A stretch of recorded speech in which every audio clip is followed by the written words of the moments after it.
안녕하십니까. 레지스탕스 정광용입니다. 오전까지 그렇게 버티던 권성동이 마침내 비대위 전환에 공감한다는 뜻을 밝혔습니다. 오전까지만 해도 권성동 원내대표는 자리를 내놓을 생각이 전혀 없었던 것 같았습니다. 주변에 내가 대통령을 설득해 보겠다는 취지의 말을 했던 것으로 마침내 파악되고 있습니다. 그러나 오후 들어서 비대위 체제를 막을 수 없다고 판단한 것으로 알려졌습니다. 왜냐? 초선 32명이 지금 연판장을 돌려가지고 지도부에 전달을 했거든요. 그런데 지도부에 전달을 하고 난 이후에도 비대위 체제로 가야 되는 것 아니냐 하는 공감대가 형성되기 시작했습니다. 그러니까 32명이 아니라 더 늘어날 수도 있는 분위기가 감지되니까 마침내 권성동이 항복한 겁니다. 그래서 오후 들어서 드디어 비대위 체제를 막을 수가 없다고 판단을 한 것으로 전해지고 있는데, 권성동 대행은 채널A와의 통화에서 비대위 체제에 반대하지 않는다면서 비대위로 가는 것에 찬성한다고 밝혔습니다. 여권 핵심 관계자는 권성동 대행이 정치적 결단이 필요한 순간으로 판단하고 있다고 전했습니다. 비대위 체제 출범을 위해서 권성동 대행은 다음 주 의원들과 식사 자리를 가지고 의견 수렴에 들어갈 예정입니다. 그런데 이미 권성동 대행이 이렇게 마음을 굳혀버리면 이제는 피할 수 없는 길로 가는 것 같기도 합니다. 권성동 대행이 비대위 체제에 공감의 뜻을 밝히는 것은 이번이 처음으로 그동안은 말을 많이 아껴왔죠. 권성동 대행은 최고위원들과의 비공개 간담회에서 주말까지만 시간을 달라 하면서 최고위원 사퇴를 만류했던 것으로 알려졌습니다. 한 참석자는 대통령은 내가 설득할 테니 하루 이틀만 더 기다려 달라는 취지로 말했다고 전했습니다. 체제 정비에 시간이 필요하다는 뜻으로 풀이됩니다. 권성동 대행이 오늘 최고위에 안건으로 가져온 최고위원 보궐선거 선관위 구성 명단을 두고도 논란이 일고 있습니다. 왜냐, 이 자리가 원래 김재원 최고위원 자리였죠. 그런데 김재원 최고위원이 대구시장으로 출마한다면서 내려가버리고 나서 그 자리가 비니까 보궐선거를 해야 되죠. 최고위원 보궐선거. 그런데 이 최고위원 보궐선거를 두고 친윤계에서는 최고위원을 추가로 한 명 더 뽑는 선거관리위원들이 이준석 대표와 가까운 사람들로 채워졌다면서 불만을 토로했습니다. 여기에서 비대위 체제로 가게 되면 이준석은 그러면 어떻게 되느냐? 당 대표는 어떻게 되느냐? 비대위 체제로 일단 들어가 버리고 나면은 당 대표는 날아가 버립니다. 그럼 이준석은 이제 정치 생명 끝나는 건가요? 지금 당원권 6개월 중징계 이후 전국 순회 일정을 이어가고 있는 국민의힘 이준석 대표가 울릉도에 이어서 경주로 이동했습니다. 이준석 대표는 어젯밤 페이스북에 경주에서 당원들과 순두부회식을 했다면서 확실한 것은 당원들은 미래를 원하고 공정한 경쟁을 원한다는 것이라고 적었습니다. 이어서 그 섬에 있는 어느 누구보다도 지역의 당원들이 오히려 가장 개혁적이고 당을 걱정하고 있다고 덧붙였습니다. 그 섬 하면 여의도죠. 여의도 정치권을 그 섬으로 지칭하면서 윤석열 대통령과 권성동 당대표 직무대행 겸 원내대표 간 내부 총질 문자 유출 논란 이후 이어지고 있는 당의 내홍을 직격한 것으로 풀이됩니다. 이것이 그냥 이준석 혼자만의 것이 아니라 이 내부 총질 문자 유출 핸드폰 사고는 굉장히 큰 겁니다. 여러분, 이거는 너무너무 큰 겁니다. 당내 있는 젊은 당원들은 반발을 할 수밖에 없겠죠. 일단 이준석을 그렇게 만들어버렸으니까. 그런데 이것이 비대위 체제로 전환되면 이준석은 이제는 당원권 정지 6개월 이게 아니라 당대표직이 날아가버리는 겁니다. 당 지도부가 해체해버리지 않습니까? 그러면 이것이 순서를 따라야 됩니다. 권성동 대행 혼자서 결정을 한다 이것보다도 현재 최고위원들이 5명 이상 줄사퇴를 할 거냐?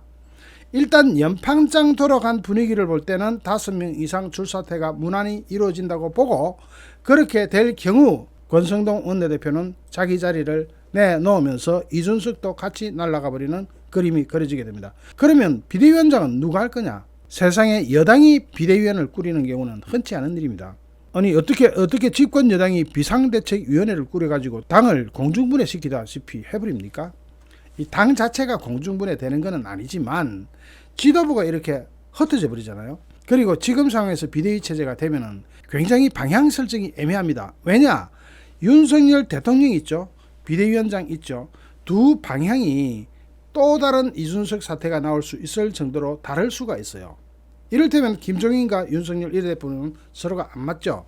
물론 김종인이 다시 비대위원장으로 온다는 것은 말도 안 되는 것이고 저 역시도 그거는 필사적으로 반대할 것이고, 문제는 누가 되든지 간에 비대위원장이 윤석열 대통령하고 너무 아삼육으로 딱 붙어버리면 이것도 국민들한테 지지율 떨어지는 원인이 될 수 있고, 또 너무 떨어져 버리면 이거는 다음 총선이 문제가 될 정도로 당의 분란이 더 커질 수가 있고, 어쨌든 당정의 협조 관계는 잘 유지되는 선에서 이것을 끌고 가야 되는데, 누구든지 비대위원장을 딱 맡아보면은 그 자리가 그렇게 자기 욕심을 완전히 내려놓을 수 있을 정도로 그렇게 무욕한 사람이, 욕심이 전혀 없는 사람이 들어오기는 사실상 힘들잖아요. 정치라는 게 원래 그런 겁니다.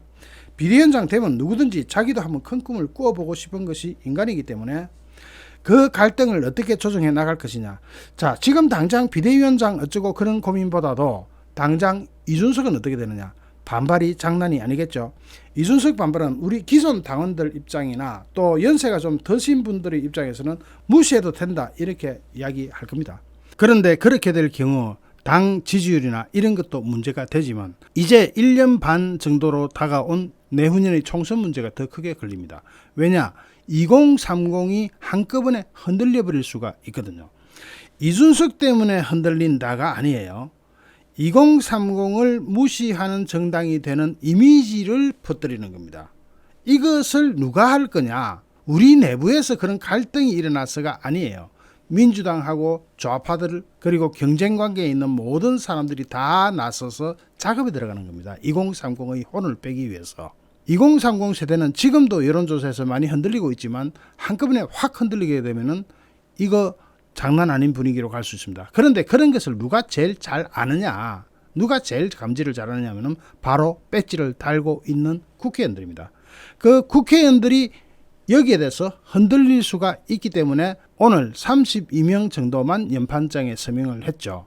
그래도 100명이 넘는 국회의원이 있는 정당에서 32명이면 큰 숫자는 아니지 않습니까? 나머지는 그런 위기감을 다 공유하고 있는 것으로 봐도 될 겁니다. 설사 그게 아니다, 그까짓 거 아무것도 아니야, 없어도 돼, 이런 식으로 나간다면은 총선을 거칠 때는 마음이 또 달라집니다. 왜냐? 총선 때 표차가 엄청나게 많이 나면서 총선이 되는 게 아니에요. 고작 2% 3%로 당락이 쫙쫙 갈립니다. 그 2% 3%의 정치적 목숨을 거는 사람들이 바로 배지들이고, 그 국회의원들은 생각이 많아질 수밖에 없어요. 그래서 이것이 헷갈리는 겁니다. 배지들의 판단이 흔들릴 수밖에 없는 구조를 가지고 있어요. 물론 윤석열 대통령 중심으로 슬기롭게 뭉쳐서 헤쳐나간다고 치지만 그게 그렇게 쉬운 일이 아니라는 거죠. 자, 지금 어떻게 보면 굉장히 재미있는 상태로 진행되고 있는데, 이런 상황은 참 보기 힘든 상황이었습니다. 정말 보기 힘든 상황이에요.